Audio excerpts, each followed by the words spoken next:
ఆంధ్రప్రదేశ్లోని కర్నూలు జిల్లాలో జరిగిన ఒక విషాదకరమైన బస్సు ప్రమాదాన్ని ఈ వచనం వివరిస్తుంది. ఈ ప్రమాదంలో 20 మంది మరణించినట్లు తెలుస్తోంది. మంటలు త్వరగా వ్యాపించాయి మరియు కొంతమంది నిద్రలోనే సజీవ దహనమయ్యారు. గొల్లవారిపల్లి గ్రామానికి చెందిన రమేష్ 35, అనుష 32, యశ్వంత్ 8 మరియు మన్విత 6 సహా 4 సభ్యుల కుటుంబం మరణించిన వారిలో ఉన్నారు.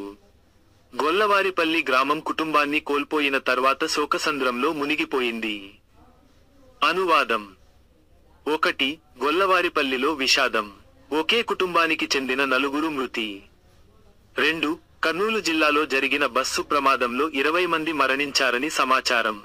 మంటలు త్వరగా వ్యాపించాయి మరియు కొందరు నిద్రలోనే సజీవ దహనమయ్యారు. 3. ఈ ఘటనలో నెల్లూరు, వింజమూరు, గొల్లవారిపల్లికి చెందిన ఒకే కుటుంబానికి చెందిన 4 మృతి చెందారు. గొల్ల రమేష్ 35, గొల్ల అనూష 32, గొల్ల యశ్వంత్ 8, గొల్ల మాన్విత 6 మరియు 4. ఒకే కుటుంబానికి చెందిన 4 సభ్యులు మరణించడం గొల్లవారిపల్లి గ్రామంలో విషాద ఛాయలు అలుముకున్నాయి.